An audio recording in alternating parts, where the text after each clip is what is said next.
أعوذ بالله السميع العليم من الشيطان الرجيم من همزه ونفخه ونفثه. بسم الله الرحمن الرحيم.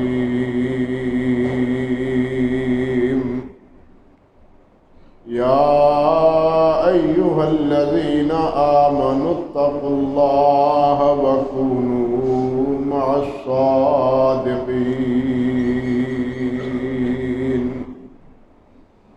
سبحان ربك رب العزة عما يصفون وسلام على المرسلين والحمد لله رب العالمين.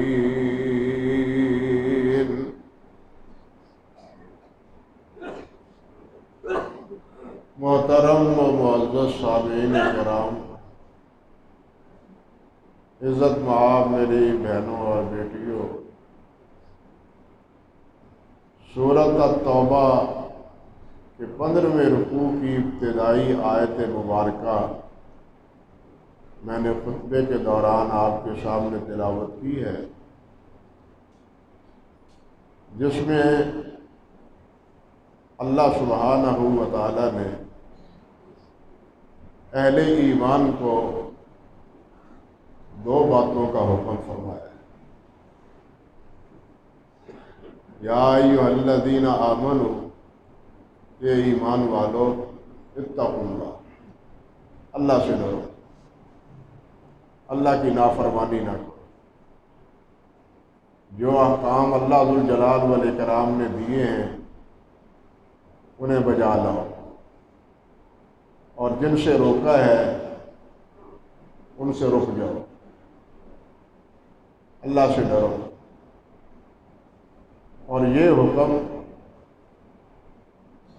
بہت جگہ پر اللہ سبحانہ و تعالی نے اہل ایمان کو دیا ہے، حتیٰ کہ یہ بھی فرمایا کہ یا ایھا الذین آمنوا اتقوا اللہ حق تقاته ولا تموتن الا وانتم مسلمون،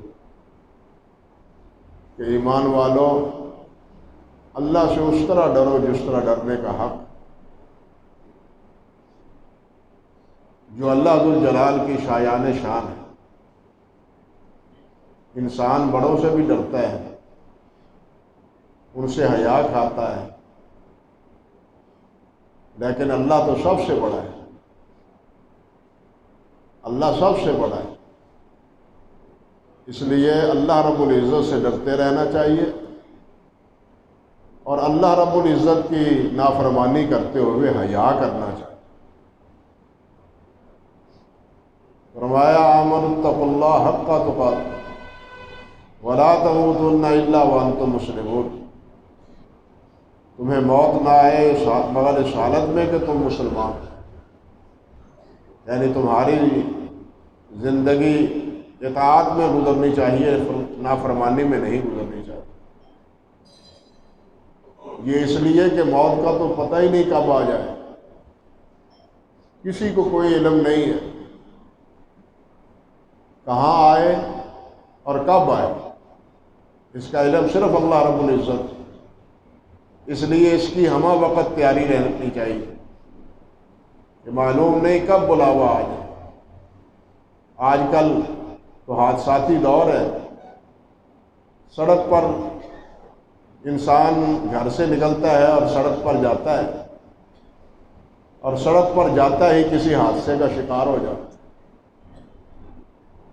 گھر والے کہتے ہیں کہ اپنے کام گیا ہے، لیکن وہ بیچارہ اگلے جہان میں جا چکا ہوتا ہے۔ یہ کیفیت، اس لیے فرمایا وَلَا تَمُوتُنَّ إِلَّا وَأَنْتُمْ مُسْلِمُونَ، موت کی ہمیشہ تیاری رکھو تاکہ جس وقت بھی تمہیں موت آئے، اسلام میں موت آئے، فرم برداری میں موت آئے، نافرمانی میں موت نہ آئے۔ اور یہ حکم اللہ سبحانہ و تعالیٰ نے سب کو دیا ہے، ایمان والوں کو ہی نہیں۔ وَلَقَدْ وَصَّيْنَا الَّذِينَ أُوتُوا الْكِتَابَ مِنْ قَبْلِكُمْ وَإِيَّاكُمْ أَنِ اتَّقُوا اللَّهَ۔ اللہ فرماتے ہیں کہ میں نے پہلوں کو بھی یہی وصیت کی اور تمہیں بھی یہی وصیت کرتا ہوں کہ اللہ سے ڈرو۔ اس سے بڑی وصیت اور کوئی نہیں۔ شیخ الاسلام ابن تیمیہ رحمۃ اللہ علیہ نے بہت اچھی بات فرمائی ہے۔ فرماتے ہیں اگر اس سے بہتر کوئی اور وصیت ہوتی تو اللہ ذوالجلال والاکرام وہ فرماتے۔ یہ سب سے اچھی وصیت نبی علیہ الصلوۃ والسلام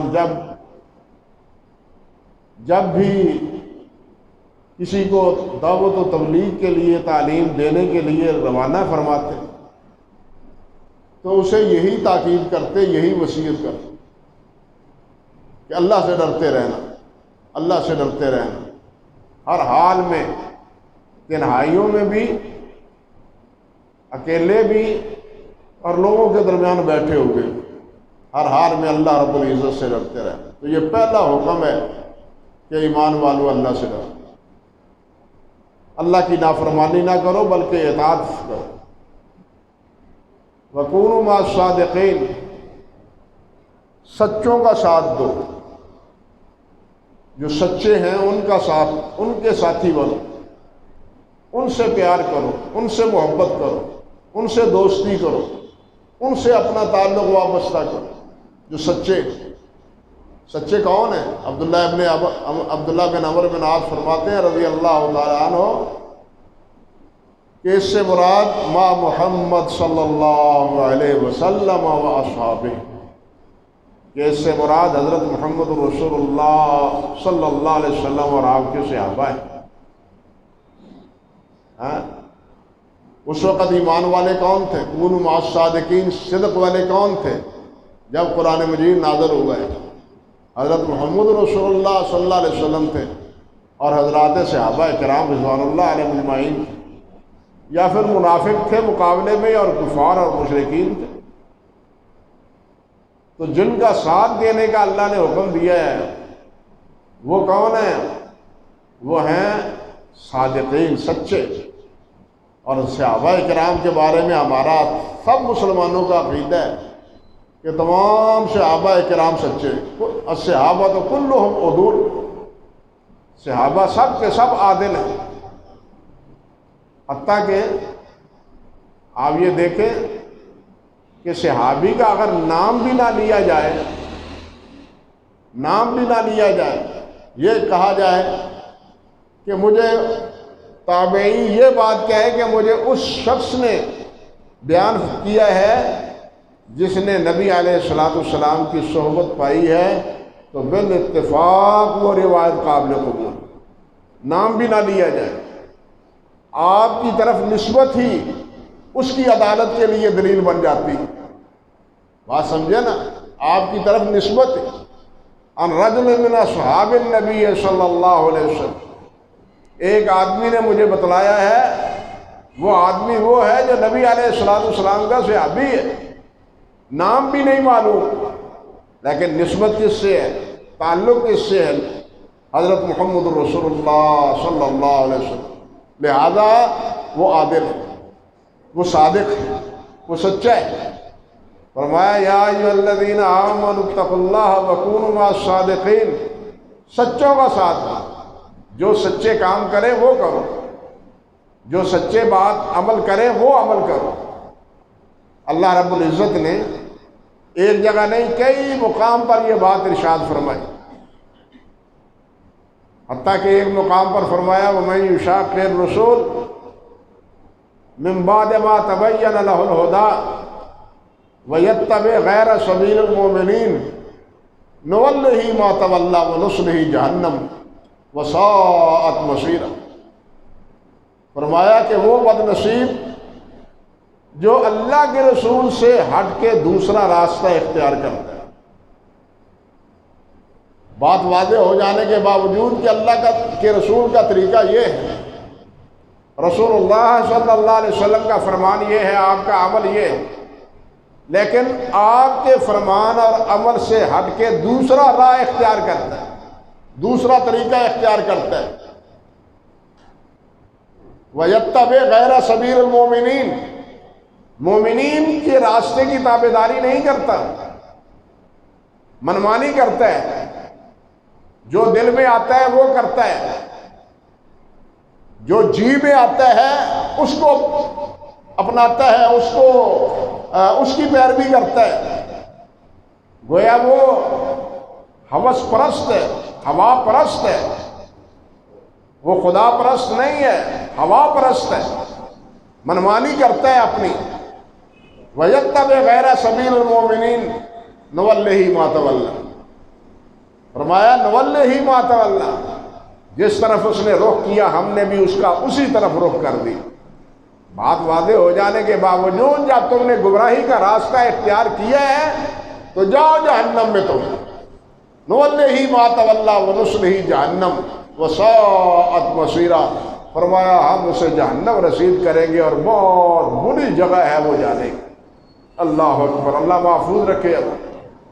تو نبی علیہ یہ مسئلہ کہ نبی علیہ السلام کی تابعداری اور وہ راستہ جو حضرات صحابہ کرام رضوان اللہ علیہم اجمعین نے اختیار کیے، والسابقون الاولون من المہاجرین والانصار والذین اتبعوہم باحسان رضی اللہ عنہم ورضوا عنہ۔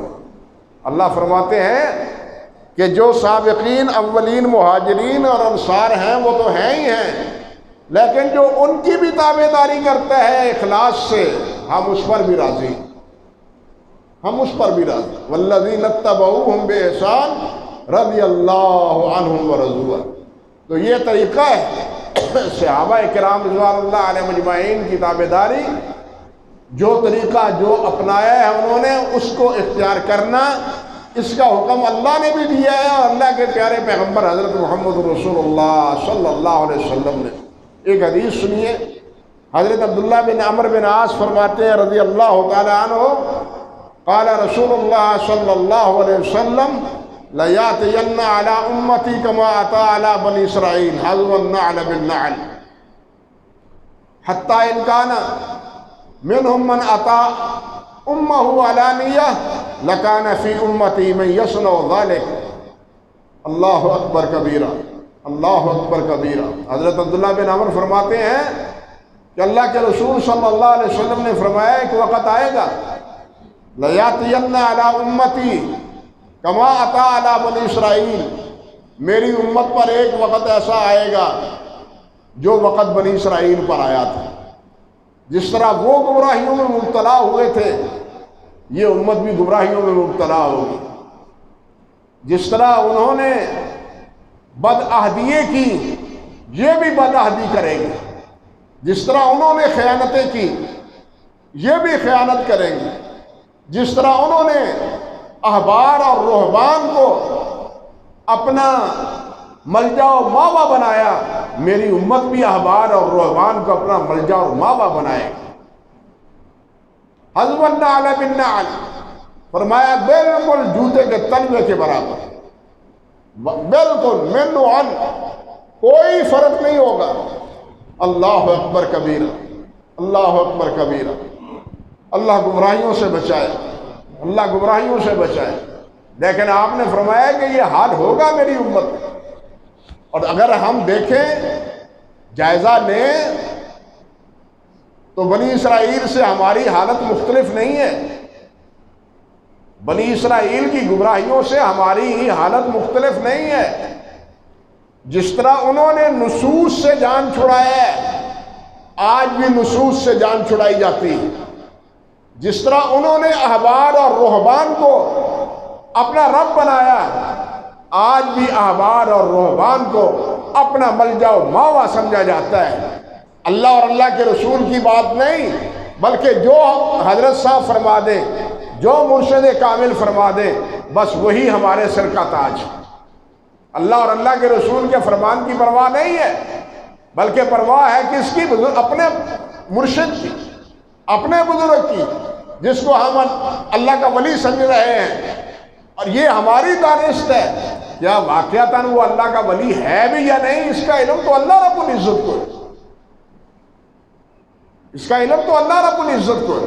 لیکن ہماری گمراہیوں کی انتہا یہ ہے کہ وہ حضرات بھی ان کو بھی ولایت کا سرٹیفکیٹ دے دیتے ہیں جو نماز تک نہیں پڑھتا، جو پاکیزگی اور طہارت کے قریب نہیں جاتا، جو اللہ اور اللہ کے رسول کے احکام کی بغاوت کرتا ہے، بلکہ نشے کی چیزیں وہ پیتا بھی ہے اور پلاتا بھی ہے۔ انا للہ و انا الیہ راجعون، اس کو بھی ولی سمجھا جاتا ہے، یہ بھی پہنچا ہوا ہے۔ بتلائیے اس سے بڑی اور کیا گمراہی ہوگی؟ تو اس لیے میرے بھائیوں، ہماری کیفیت بھی کوئی ان سے مختلف نہیں ہے۔ جو بات آپ نے فرمائی تھی وہ آج ہم اپنی آنکھوں سے دیکھ رہے ہیں، کتابوں میں پڑھ بھی رہے ہیں، لوگوں میں دیکھ بھی رہے ہیں۔ اللہ اکبر کبیرہ۔ فرمایا حتیٰ کہ وَإِنْ كَانَ مِنْهُمْ مَنْ أَتَىٰ أُمَّهُ عَلَانِيَّةً، اگر ان میں سے کسی بد نصیب نے اپنی ماں سے بدکاری کی تو میری امت بھی ایسا آدمی بد نصیب ہوگا جو اپنی ماں سے بدکاری کرے گا۔ یعنی ضلالت اور گمراہی کی انتہا ہو چکی، جو کچھ انہوں نے کیا یہ بھی کرے گا۔ حتیٰ کہ آگے فرمایا وَإِنَّ بَنِي إِسْرَائِيلَ تَفَرَّقَتْ عَلَىٰ سَنَتَيْنِ عَلَىٰ وَسَبْعِينَ أُمَّةً، کہ میری بنی اسرائیل وہ 72 فرقوں میں تقسیم ہو کے رہ گئے، اور میری امت اس سے بھی ایک قدم آگے 73 فرقوں میں جائے گا، ایک قدم آگے جائے گا۔ اور آپ نے فرمایا کلہم فی النار، یہ سب جہنم میں جائیں گے، یہ سب جہنم میں جائیں گے، الا ملۃ واحدہ، سوائے ایک کے۔ صحابہ کرام قالوا من ہم یا رسول اللہ، حضور وہ کون جو ایک بچے گا اور جہنم سے بچے گا اور جنت میں جائے گا، وہ کون؟ نبی علیہ الصلوۃ والسلام نے فرمایا ما انا علیہ و اصحابی، وہ ہوں گے جو میرے اور میرے صحابہ کے پیروکار ہوں، جو میرے اور میرے صحابہ کی تابعداری کریں گے، وہ اس سے بچیں گے، وہ جہنم سے محفوظ رہیں گے۔ ورنہ جو منمانی کریں گے، دل میں جو آیا، جی میں جو آیا اس کی تابعداری کریں گے، فرمایا وہ جائیں گے جہنم۔ البتہ یہاں ایک مسئلہ سمجھ لینا چاہیے کہ یہاں جہنم سے مراد ابدی جہنم نہیں ہے، بلکہ یہاں جہنم میں جانے سے مراد نافرمانیوں کے نتیجے میں جہنم جانا ہے۔ جتنی سزا اس کا مقدر یا اس جرم کی سزا ہوگی، وہ جرم کی سزا بھگتنے کے بعد بالآخر نبی علیہ السلام کی شفاعت کی برکت سے اس کو جہنم سے نکال لیا جائے گا۔ لیکن جو سب سے پہلے جنت میں جائیں گے، جہنم سے بچے ہوں گے، ان کے بارے میں فرمایا ما انا علیہ و اصحابی، جو جہنم میں نہیں جائیں گے۔ یعنی گناہوں کی وجہ سے، نافرمانیوں کی وجہ سے وہ سزا پائیں گے اپنی جرم کی۔ اللہ رب العزت اگر چاہے تو اپنی غفوریت، اپنی رحمانیت، اپنی رحیمیت کی بدولت ان کو معاف فرما دے۔ یغفر لمن یشاء ویعذب من یشاء، جس کو چاہے اللہ ذوالجلال معاف فرما دے۔ گناہگار بڑے سے بڑے کو اللہ ذوالجلال چاہے تو معاف فرما دے، یہ اللہ کی مشیت پر موقوف ہے۔ لیکن قاعدہ اور قانون وہ یہ ہے کہ جو جرم جتنا کرتا ہے اس کو اس کے جرم کی اتنی سزا ملے گی، اور بالآخر نبی علیہ السلام کی شفاعت کی برکت سے اس کو جہنم سے نکال لیا جائے گا، جس طرح کے احادیث میں تفصیل موجود ہے۔ اللہ اکبر کبیرہ۔ تو اس حدیث میں بھی نبی علیہ السلام نے کیا فرمایا ہے کہ جہنم سے وہ بچے گا، گمراہیوں سے گویا کہ وہ بچے گا جو میرا تابعدار ہے اور میرے ساتھیوں کا تابعدار ہے۔ صحابہ کرام سب عادل تھے، صحابہ کرام سب کے سب اطاعت گزار تھے، نبی علیہ السلام کی نافرمانی کا داعیہ نہیں تھا۔ کرہ الیہم الکفر والفسوق والعصیان، اللہ رب العزت نے فرمایا ہے کہ ہم نے ان کے دلوں میں ایمان کو لکھ دیا ہے، اور گناہ، نافرمانی، یہ ان کے دلوں میں کراہت ڈال دی ہے، یہ اس کو پسند نہیں کرتے۔ یہ کرتے نہیں گناہ، ہو جانا اور مسئلہ ہے، فرق سمجھے، گناہ ہو جانا اور مسئلہ ہے، لیکن گناہ کرنا اور کیے ہی جانا یہ صحابہ کرام رضوان اللہ علیہ مجمعین کا وصف نہیں ہے۔ اللہ اکبر کبیرہ۔ اسی طرح نبی حضرت عبداللہ بن مسعود رضی اللہ تعالیٰ عنہ فرماتے ہیں، اللہ اکبر، فرماتے ہیں من کان مستنن فلیستن بمن قد مات فإن الحی لا تؤمن علیہ الفتنہ اولئک اصحاب محمد صلی اللہ علیہ وسلم۔ جو کسی کی تابعداری کرنا چاہتا ہے وہ ان حضرات کی تابعداری کرے جو اس دنیا سے رخصت ہو چکے۔ عبداللہ بن مسعود رضی اللہ تعالیٰ عنہ حضرت عثمان غنی رضی اللہ تعالیٰ عنہ کے دور میں وفات انہوں نے پائی ہے، گویا 35 سے پہلے وہ انتقال فرما گئے۔ 35 سے پہلے فرماتے ہیں جو پہلے صحابہ کرام اللہ کے ہاں پہنچ چکے ہیں ان کی تابعداری کرو، وہ ایمان سے گئے۔ بعد میں فتنے جب رونما ہوئے پتہ نہیں کون کون فتنوں میں مبتلا ہوگا، اس لیے جو فوت ہو چکے ہیں اللہ کے ہاں پہنچ چکے ہیں ان کا طریقہ اختیار کرو۔ فرماتے ہیں اولئک صحاب محمد صلی اللہ علیہ وسلم کانوا افضل هذه الامہ، وہ محمد رسول اللہ صلی اللہ علیہ وسلم کے صحابہ ہیں اور اس امت میں سب سے افضل ترین وہ لوگ۔ ہم ایک لفظ بولتے ہیں اہل سنت کی تابعداری، اہل سنت والجماعت کی تابعداری، یہ ایک لفظ بولتے ہیں، لیکن دیکھنا تو یہ ہے کہ اہل سنت والجماعت کہتے ہیں کس کو ہے؟ ایک وہ ہے، یہ بالکل اسی طرح ہے جس طرح ہم اپنے ایمان کی بات کرتے ہیں۔ ہم مومن ہیں اللہ کے فضل و کرم سے، انشاءاللہ ایمان پر اللہ تعالی ہمیں زندہ رکھے اور قائم رکھے اور ایمان پر ہی موت عطا فرمائے۔ اللہ اکبر کبیرہ۔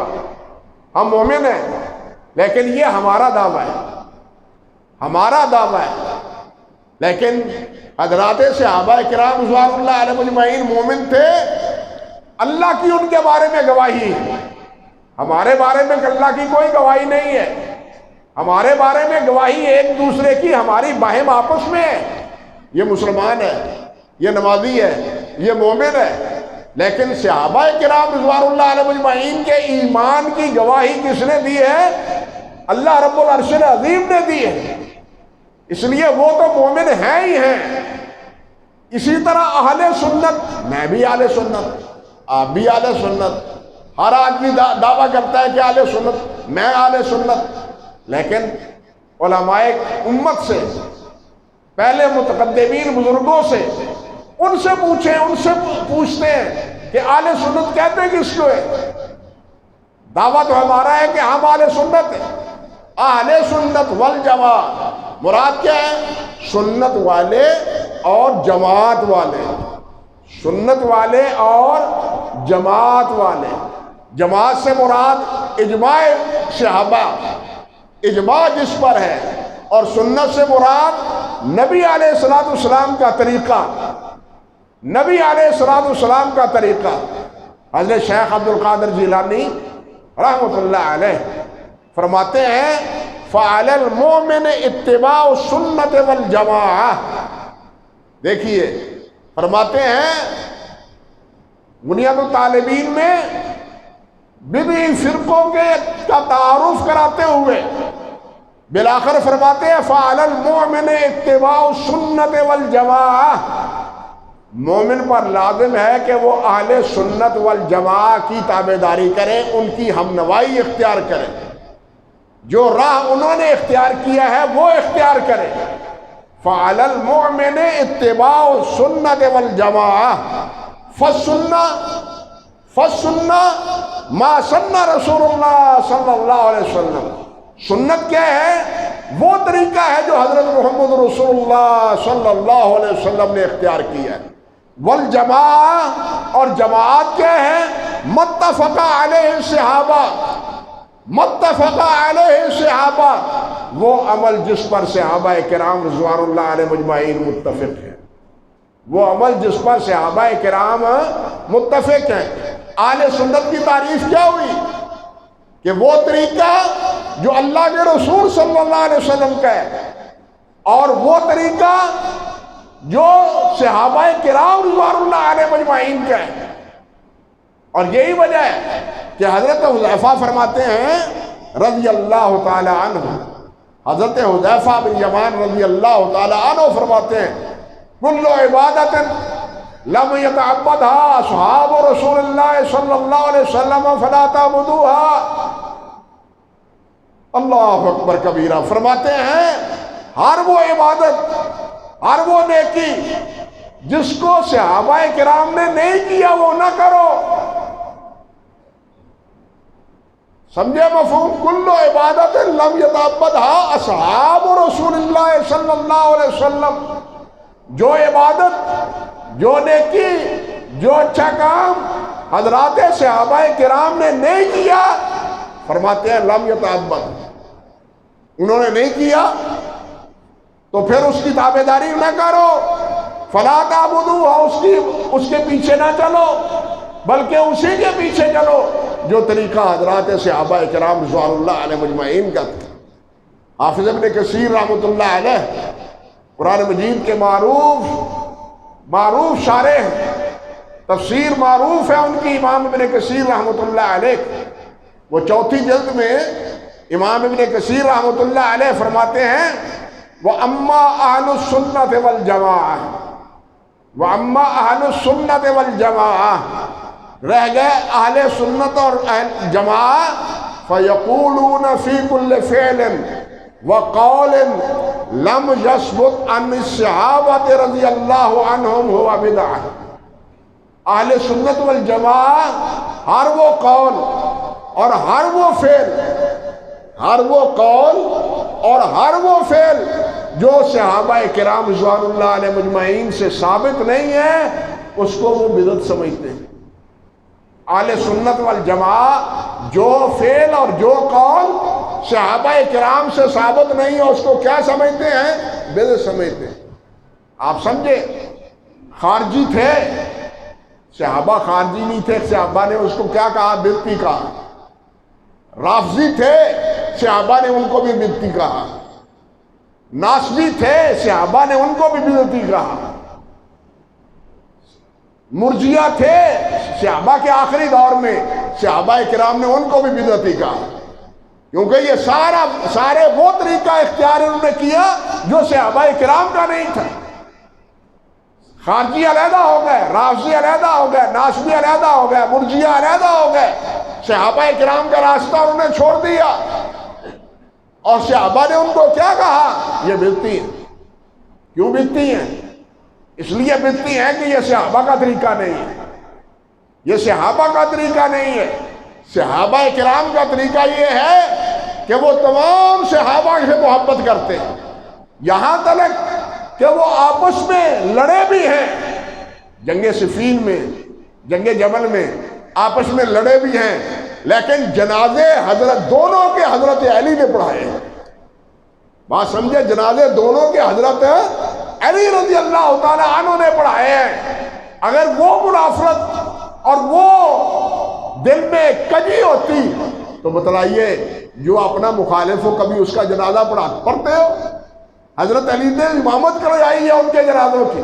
وہ سمجھتے تھے کہ دشمنوں نے ہمیں لڑایا ہے اور لڑ بھڑ گئے ہیں، لیکن ہمارے دلوں میں دشمنی نہیں ہے، بلکہ اللہ نے فرمایا شداء علی الکفار رحماء بینہم، یہ کفار کے بارے میں تو سخت ہیں، باہم آپس میں کیا ہے؟ رحیم ہے۔ تو صحابہ کرام رضوان اللہ علیہ مجمعین ان کا یہ موقف، آپس میں لڑنے کے باوجود وہ کیا ایک دوسرے کو اہل ایمانی سمجھتے تھے، لیکن خارجیوں نے کیا کیا کہ یہ جو ایک دوسرے سے لڑے ہیں یہ کافر ہو گئے، معاذ اللہ ثم استغفر اللہ۔ یہ آپس میں لڑنے والے صحابہ نے تو ایک دوسرے کو مومن ہی جانا ہے، لیکن انہوں نے کافر کہنا شروع کر دی۔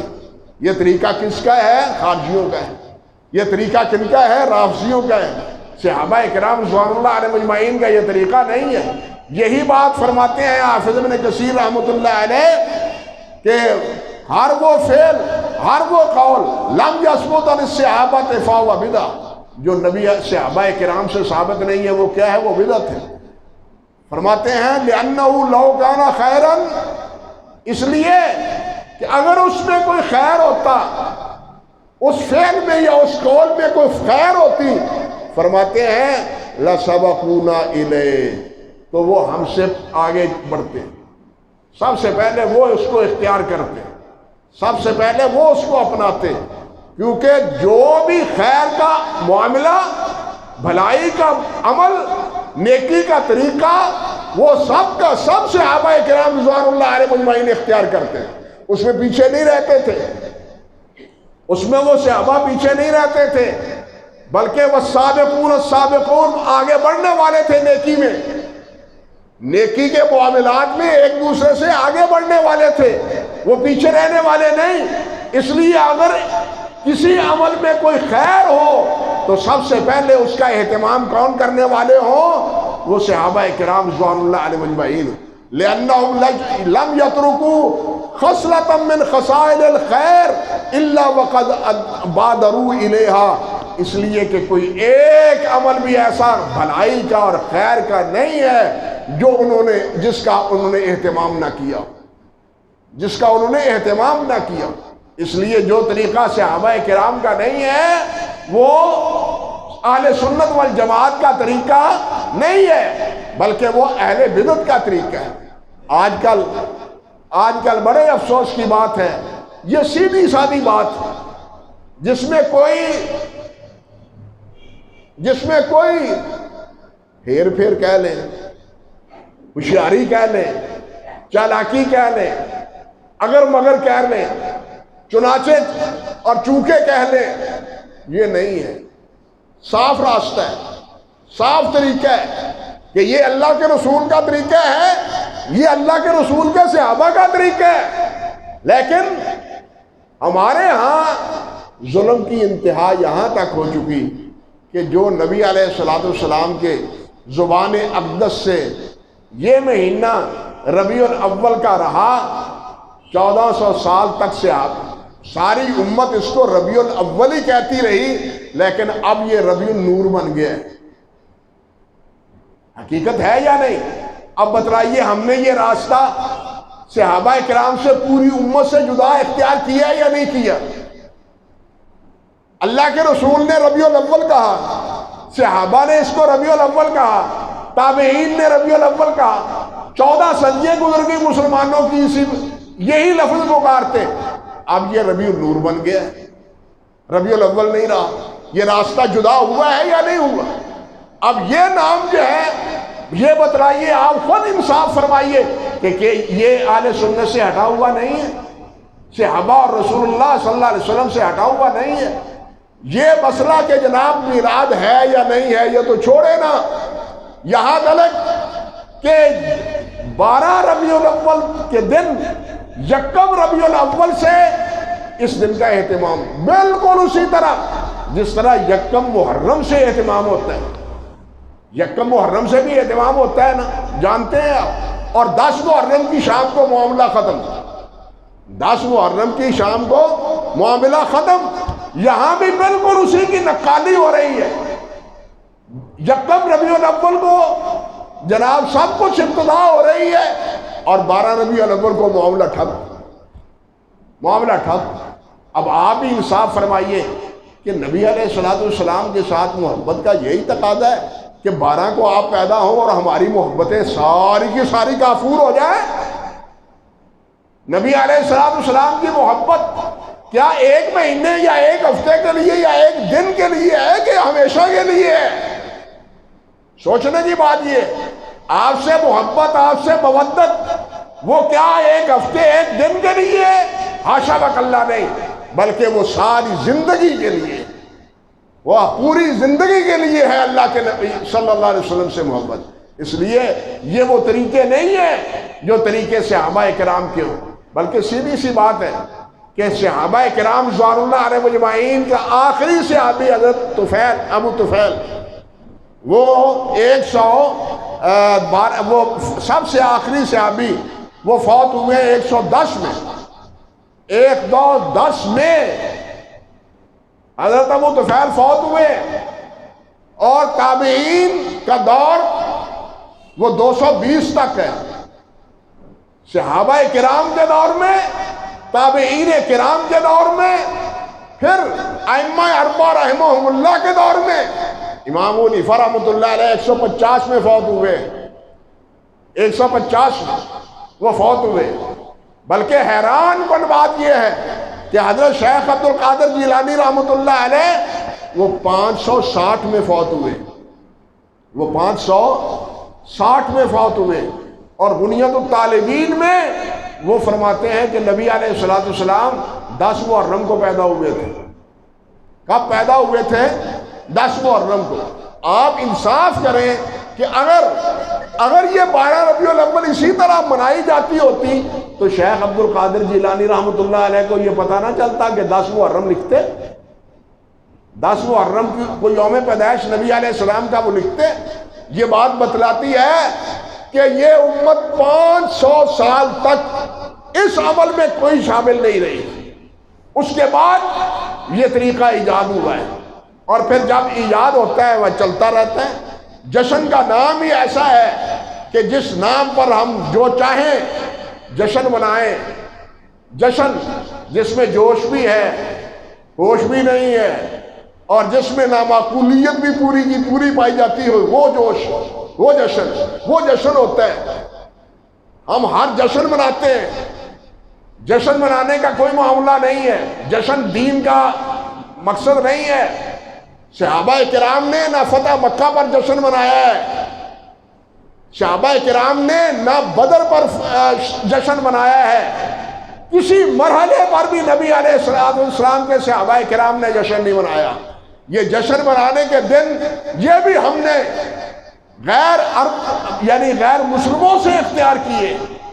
یہ جشن کے دن اللہ تعالیٰ ہمیں سمجھ عطا فرمائے اور وہی طریقہ ہمیں اپنانے اور اختیار کرنے کی توفیق دے جو طریقہ نبی علیہ السلام کا تھا اور جس کو صحابہ کرام رضوان اللہ علیہ اجمعین نے اختیار کیا تھا۔ اللہ ذوالجلال والاکرام ہمیں ان تمام خرافات اور بدعات سے محفوظ رکھے جن کا نبی علیہ السلام سے اور صحابہ کرام سے کوئی بھی تعلق نہیں۔ وآخر دعوانا ان الحمدللہ رب العالمین۔